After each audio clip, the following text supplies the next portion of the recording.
지금 이곳에 저희와 함께 계시는 주님, 이제 저희가 주님 말씀을 듣고자 합니다.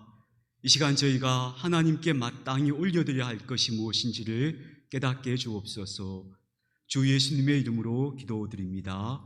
아멘. 지난 2023년 11월 14일 연합뉴스에 실린 기사입니다. 제 가슴엔 친부모만 느낄 구멍이 있습니다 하는 그런 내용의 제목의 기사였습니다. 이 기사의 주인공은 미국 여성인 크리스틴 패널이라고 하는 여성인데 한국계 미국 여성입니다. 이분은 1971년 대구 반월 땅이라고 하는 대구의 그 번화한 지역이 있습니다. 그 대구 반월 땅에서 미아로 발견됩니다. 그래서 이분이 미국으로 입양을 하게 됩니다. 감사하게도 그 양아버지는 교사였고 어머니는 간호사였고 두 분은 매우 자유로운 분들이어서 이분은 아주 형제 자매 5명과 함께 건강한 사람으로 잘 성장했습니다. 지금은 이제 2남 2녀를 둔 엄마가 됐습니다. 참 따뜻한 사람으로 잘 자랐는데 그럼에도 불구하고 양아버지와 양어머니가 참 잘해주셨음에도 불구하고 이분의 가슴 속에는 채워지지 않는 구멍이 있었습니다. 그래서 이분이 유전자 검사를 통해서 친부모를 찾을 수 있다는, 잃어버린 가족을 추적해 줄 수 있다는 어떤 단체의 도움을 받아서 유전자 검사를 했습니다. 그랬더니 그 유전자 데이터베이스에 등록되어 있는 자기와 같은 유전자를 가진 사람을 추적했는데 그 사람이 바로 벨기에로 입양된 친언니였습니다. 친언니가 있었고 언니는 또 벨기에로 입양이 된 거예요. 두 사람이 서로 연락이 되어서 너무 기쁘게 만났습니다.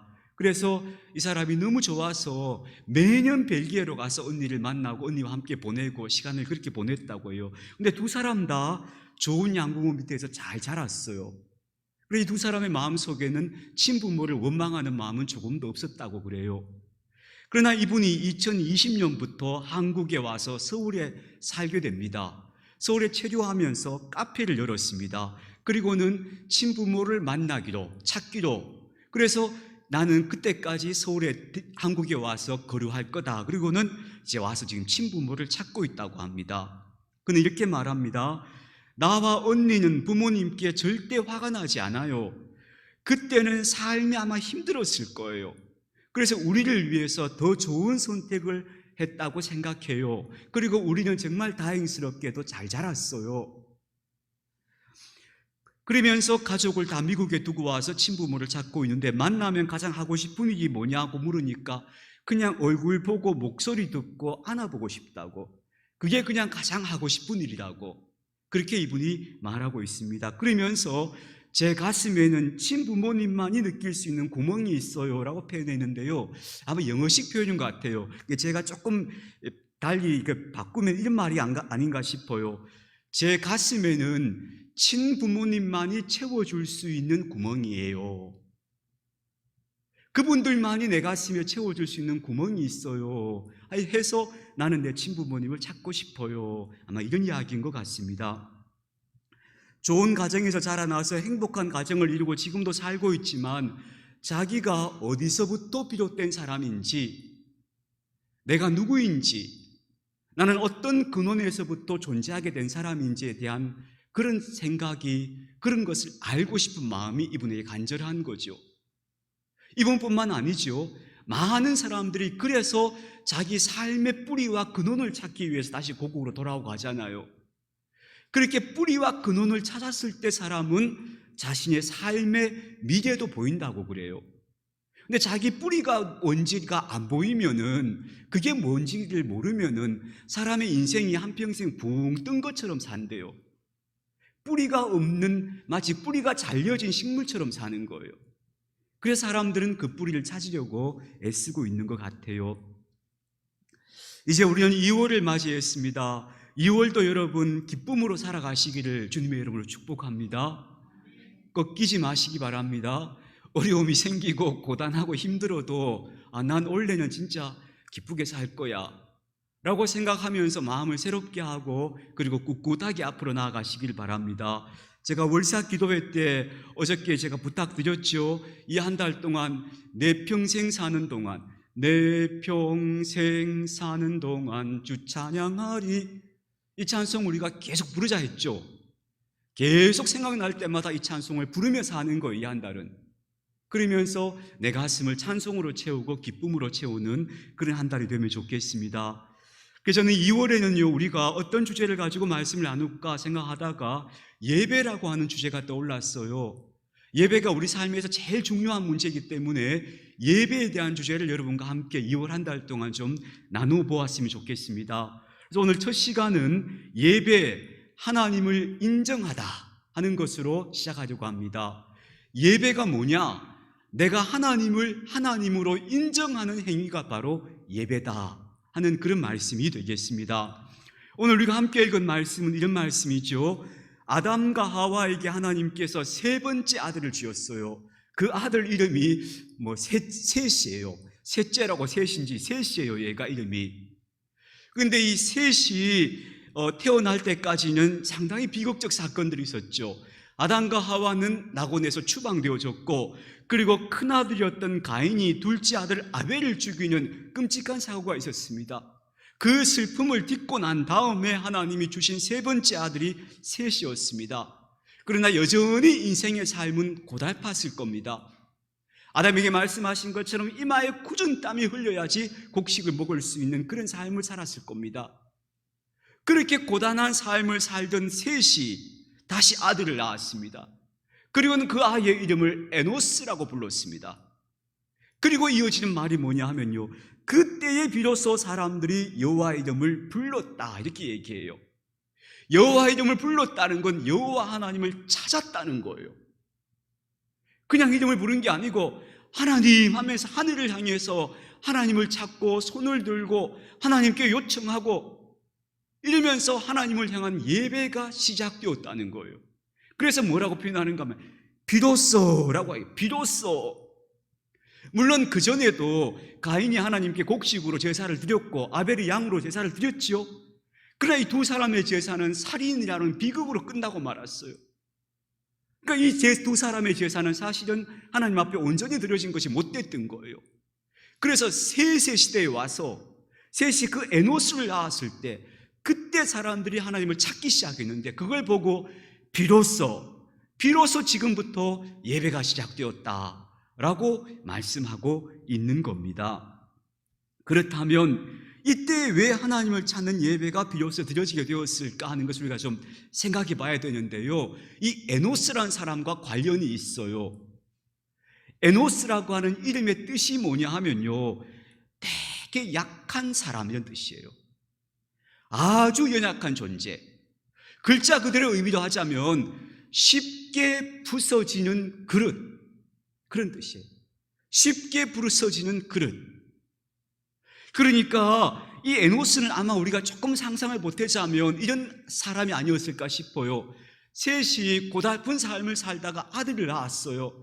기뻤겠죠. 야, 아들이 태어났어, 하나님 아들을 주셨어 하고 기뻐했는데 그 아이가 생명이 가랑가랑한 아이인 거예요.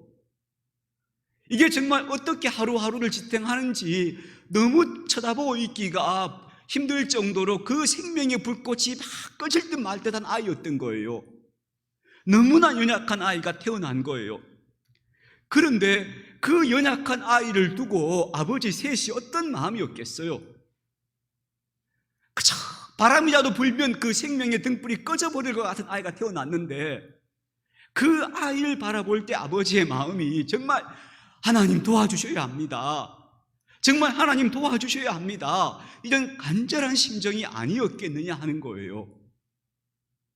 그래서 이 연약한 꺼질 것 같은 등불이었던 이 연약한 생명, 이 에노스 때에 정말로 간절하게 하나님을 바라보는 눈이 열렸다, 그렇게 볼 수 있을 것 같아요.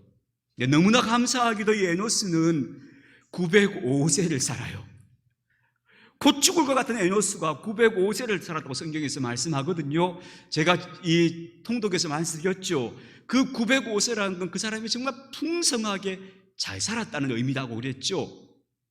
그래서 이 에노스가 다행히도 풍성한 그 삶을 살아갈 수 있게 되었다 하는 것인데요.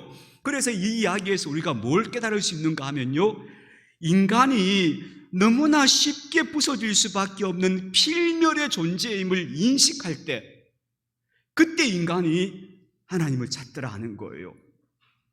아, 인간이 이런 존재구나. 인간이 너무나 연약한 존재구나. 우리는 그냥 바람이 불면 꺼져버릴 수밖에 없고 건드리면 부서질 수밖에 없는 그런 그릇이구나 하는 것을 깨닫게 되었던 것, 거기서부터 하나님을 향한 예배가 시작되었다는 거예요. 예배는 인간 존재의 한계를 뼈저리게 깨달은 사람들이 선택한 첫 번째 행동이었다, 이렇게 말할 수 있습니다. 제가 전에도 이 얘기를 드렸는데요, 제 인생에서 꽤 중요한 사건이어서 제가 아주 선명하게 기억하기 때문에 한 번 더 또 말씀드릴게요. 우리 아이가 어릴 때 우리 인경이가 교회에서 놀다가 크게 다친 적이 있었어요. 얼굴이 막 찢어져서 막 수술을 해야 되는 응급한 상황이었어요. 이 아이를 데리고 응급실로 막 쫓아간 거죠. 저희는 그때 대구에서 떨어져 있는 군이라는 곳에 있었는데 대구까지 막 차를 몰고 간 거예요. 가서 이 아이를 이제 응급 수술을 하게 되었는데, 얘가 시골에 자라서 얼마나 건강해서 그러는지 뭐 의사가 주사도 놓고 뭐 이렇게 좀 마취한다고 했는데 이게 안 듣는 거예요. 그래서 바늘만 갖다 대면 애가 막 자지러지게 막 깨어나는 거예요.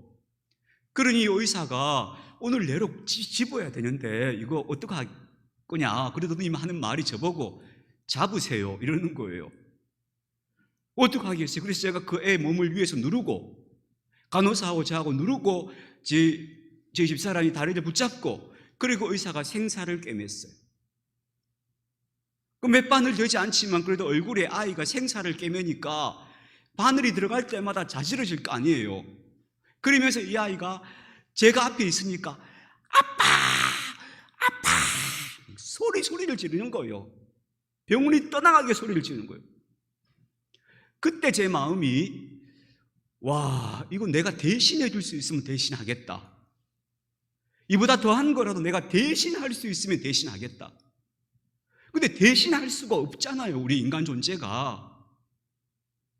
거기서 저는, 내가 여기서 아무것도 할 수 없는 존재구나, 이 철저한 무력감이 그때 확 느껴지는 거예요.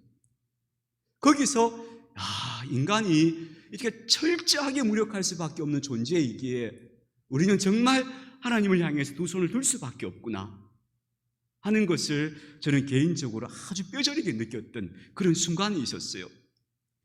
그게 바로 예배의 시작이라는 거예요. 예배는 우리 인간이 부서질 수밖에 없는 필멸의 존재임을 인식하고, 그런데 이 세계는 불변하고 있는 거예요.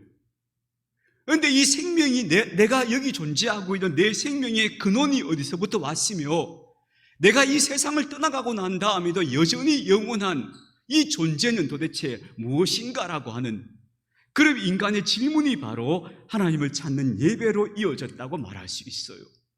그래서 성서에서는 하나님을 우리 삶과 이 우주의 알파와 오메가, 즉 시작이며 끝이신 분이라고 얘기하고 있는 것이지요.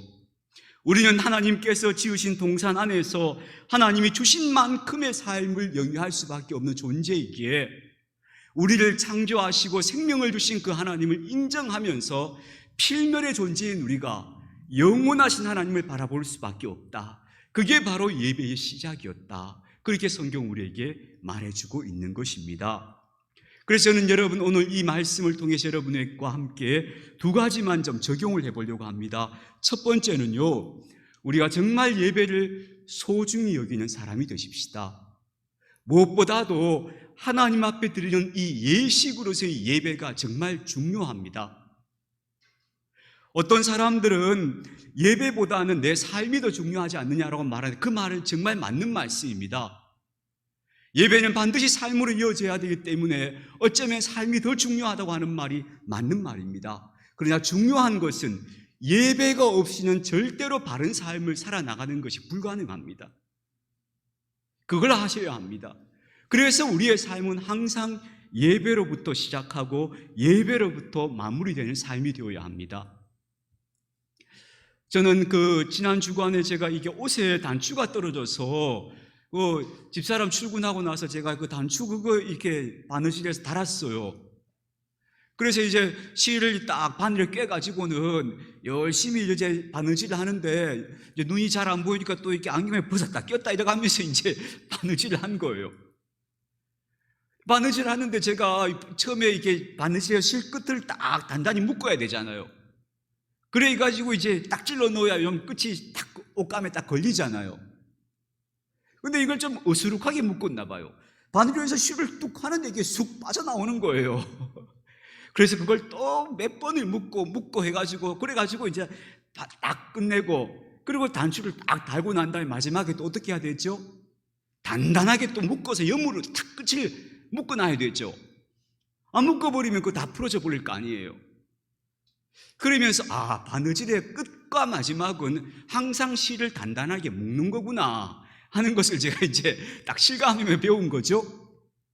여러분, 저는 우리 삶이 바로 이와 같다고 생각합니다. 우리의 삶이 딱 매듭이 지는 순간이 언제인가 하면 예배입니다. 내가 하나님을 향해서 딱 예배드리는 순간이 내 삶이 딱 매듭이 하나 만들어진 시간입니다. 그리고 또 내가 나아가서 이 세상에서 내 삶을 살고 그리고 돌아와서 다시 하나님 앞에 서는 예배 자리에 딱 설 때 그때 우리 삶이 다시 또 탁 마무리가 되는 겁니다.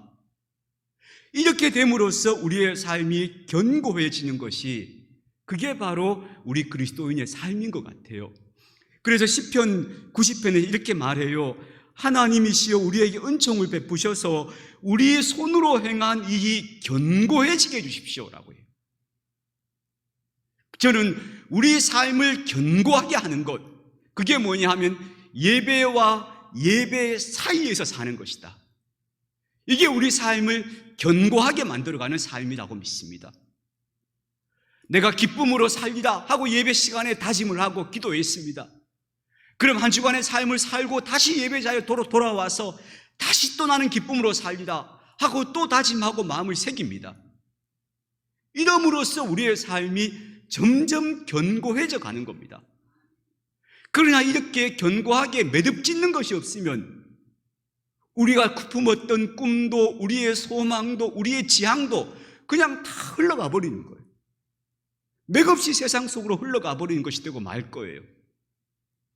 예배는 우리의 삶을 시작을 견고하게 해주고 우리의 삶의 그 중심의 매듭을 견고하게 묶어주는, 그래서 예배는 삶의 시작과 끝이다 하는 것을 여러분이 분명히 기억해 주시기를 바랍니다. 시편 1편에서 이렇게 이야기해요. 항상 하나님 말씀 묵상하고 사는 사람, 저는 그걸 또 예배자라고 표현할 수 있다고 생각하는데요, 그런 사람의 삶은 마치 물가에 심기워진 나무처럼 견고하다 그랬어요.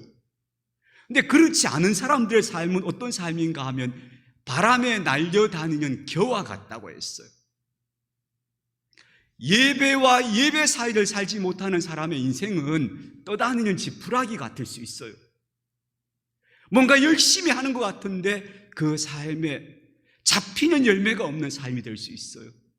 그러나 예배와 예배 사이를 견고하게 살아가는 사람들은 그 삶이 딱 정돈되어지고 질서가 잡히고 내가 걸어온 길이 보이고 앞으로 걸어갈 길이 보이고 그러면서 그 삶의 열매가 차곡차곡 알차게 맺혀져 가는, 채워져 가는 그런 삶이 될 줄로 믿습니다. 그러므로 사랑하는 교우 여러분, 반드시 예식으로서의 예배를 중요하게 생각하셔서 예배로 시작해서 예배로 끝을 내는 이런 여러분의 한 주간의 삶이 반드시 그 패턴이 내 삶에 굳건해지기를, 그렇게 만들어 가시기를 주님의 이름으로 축원합니다. 두 번째는요, 예배의 본질이 뭐냐 하면 하나님을 인정하는 겁니다. 우리가 왜 이러잖아요. 예컨대 다른 사람의 집을, 가정을 방문하게 되었습니다. 친구 집을 찾아갔다고 한번 생각해 보세요. 그러면 그 친구 집에 누가 계시는가 하면 연로하신 부모님이 계셔요. 그럼 우리가 방문을 열고 들어가서 제일 먼저 누구한테 가서 인사를 할까요? 당연히 우리는 예를 아는 사람들은 부모님한테 가서 먼저 인사하겠죠. 아버님, 어머님 잘 지내셨습니까? 인사하고 친구 만나러 갈 거예요. 예배는 우리가 하나님이 우리 인생에서 그렇게 가장 높은 분, 귀한 분이라는 것을 인정해 드리는 행위예요. 그래서 이거는 예식으로서 예배는 반드시 필요한데요, 일상 속에서도 이것이 꼭 필요해요. 잠언 3장에 이런 말씀이 있어요. 너는 범사의 그를 인정하라. 그리하면 그분이 내 길을 지도하시리라. 이렇게 말씀하셔요. 범사에 내가 살아가는 삶 속에서 하나님을 늘 인정하는 삶을 살아가면, 그러면 그분이 지도하신다는 거예요. 인정한다는 것은 저는 이런 것이라고 생각합니다. 하나님과 의논하는 거예요. 그때그때마다 하나님, 제가 어떻게 하면 더 좋을까요? 라고 마음으로 묻고 기도하는 마음으로 걸어가는 거예요. 그리고 하나님을 인정한다는 것은 첫 번째는 의논이고요, 두 번째는 뭐냐 하면요, 내가 열심을 내어 살되 그리고 결과는 하나님 손에 그냥 맡기는 거예요. 그게 저는 하나님을 인정하는 태도라고 생각해요. 나는 열심을 다해 살았어요. 그러나 그 결과가 내가 원하는 대로 되든지 되지 않든지 간에 그것은 하나님이 하신 일입니다, 주인 되신 당신께서 하신 일입니다 하고 딱 받아들이는 것, 그게 바로 하나님을 인정하는 태도가 아닌가 싶어요. 그래서 범사에 우리의 삶을 살아갈 때 첫째는 기도하는 마음, 의논하는 마음으로 걸어가십시다. 둘째는 열심히 살되 모든 결과는 하나님이 주신 결과다 라고 받아들입시다. 이렇게 우리가 분명하게 살아가는 것, 그게 바로 하나님을 예배하는 사람의 모습일 것이다, 그렇게 정리할 수 있다고 믿습니다. 자, 오늘 말씀을 정리해 보겠습니다. 제가 철학 용어를 하나만 소개해 드릴게요. P2라는 말이 있습니다. P2. 이게 영어가 아니고 한자 말입니다. 무슨 뜻인가 하면요, 내 던져졌다 이런 뜻입니다. 내 던져졌다. 투라는 건 던졌다는 뜻이고요, P라는 건 누군가가 나를 집어 던졌다는 겁니다. 이게 어디에 쓰는 말인가 하면요, 우리 인간의 상황이, 우리가 이 땅에 태어날 때 누군가가 우리를 집어 던졌다는 겁니다. 어디로? 내가 선택하지 않은 삶의 조건 속으로 던졌다는 겁니다. 맞습니까? 이거 실존주의 철학에서 하는 얘기인데 사실 생각해보면 맞는 이야기죠. 우리가 태어날 때 우리 삶의 조건을 우리가 결정하고 내가 선택해서 왔습니까? 아마 우리가 선택해서 왔다면 우리는 훨씬 더 좋은 조건을 선택하지 않았겠습니까? 제가 어떤 분을 아는데 그분은 이러시더라고요. 부모님들이 다 어떤 교양 있는 전문 직업을 가진 분들이에요. 그러니까 삶에 부족함이 없었겠죠. 거기다가 두 부모님이 얼마나 성품이 좋으신 분들인지 한 번도 싸우는 걸 본 적이 없대요. 그래서 혹시 두 분이 좀 싸울 일이 있으면 밖으로 잘 나가신대요. 나가서 밖에 나가 싸우고 오신다는 거예요. 우리가 선택할 수 있으면 그런 부모님 밑에 태어나고 환경도 좋은데 태어나고 우리 선택할 수 있으면 그렇게 하면 얼마나 좋았겠습니까? 근데 우리 중에 아무도 그런 선택의 권리를 가진 사람이 없었어요. 우리는 그냥 P2된 존재예요. 지금 내가 살고 있는 삶의 자리로 그냥 던져진 존재라는 거예요. 그게 인간의 숙명이라고 말할 수 있습니다. 그런데 인간은 그 속에서 한 가지 결심할 수 있는 게 있습니다. 그걸 다른 말로 뭐라고 부르는가 하면 기투라고 부릅니다. 기투. 이것도 한자 말입니다. 이것도 철학 용어인데요, 무슨 뜻인가 하면요, 기라는 건 계획한다, 기획한다는 뜻이에요. 내가 뜻을 세워서 내 삶을 투신할 수 있다는 겁니다. 이게 인간 존재라는 거예요. 내가 어찌할 수 없는 상황 속에 내 던져졌지만, 그러나 그 상황 속에서 어떻게 살 것인지는 내가 기투할 수 있다. 내가 뜻을 세워서 나를 거기에 그렇게 던질 수 있다. 이게 인간이 가지고 있는 놀라운 가능성과 힘이라는 거예요. 사랑하는 교우 여러분, 우리 인간은요, 고단하고 연약하고 사라질 수밖에 없고 필멸의 존재로 태어났어요. 이 사실을 우리가 가만히 생각해보면 인생은 다 덧없고 의미 없는 삶이 아니에요. 근데 그렇게 내가 필멸의 존재로 아무 의미 없다고 생각되어진 피투된 존재인데, 거기서 우리가 뭘 선택하는가 하면 나는 하나님을 예배하는 예배자로 살 거야 라고 기투할 수 있다는 겁니다. 그래서 나는 내 인생을 예배와 예배 사이의 삶으로 만들어갈 수 있는 삶이, 그런 삶으로 내가 내 인생을 기투할 때, 그때 우리가 하나님과 더불어 살아가는 천국의 백성이 된다, 이 말씀입니다. 이걸 우리가 결단해야 된다는 거예요. 저는 올 한 해 계속 이 말씀을 좀 드리고 싶은데요, 절대 내게 주어진 조건에 반사하는 사람으로만 살지 말고 그 조건 속에서 뜻을 세워서 기투하는 사람으로 살자. 이건 제가 정말로 몇 번이고 말씀드리고 싶은 이야기예요. 다시 말씀드립니다. 예배자로 살기를 기투하십시다. 나는 예배자로 살 거야. 난 하나님을 인정하는 사람으로, 이 필멸의 존재인 인생으로 그냥 이렇게 덧없이 사는 게 아니고 기투하며 예배자로 살 거야. 그때부터 내 인생은 길이 뚜렷해지고 삶의 목적이 생기고 의미가 생깁니다. 저를 한번 따라해 주시겠습니까? 나는 예배와 예배 사이를 살아가는 예배자입니다. 자, 우리 한 문장으로 같이 한번 해봅시다. 좀 크게 한번 해봅시다. 나는 예배와 예배 사이를 살아가는 예배자입니다. 내 삶은 예배와 예배 사이를 살아가는 것이다.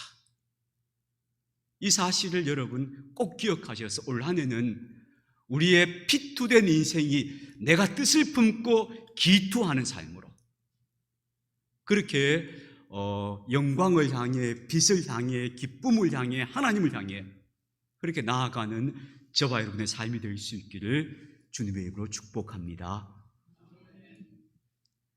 아버지 하나님 감사합니다. 저희가 예배자로 살기를 이 시간 결단합니다.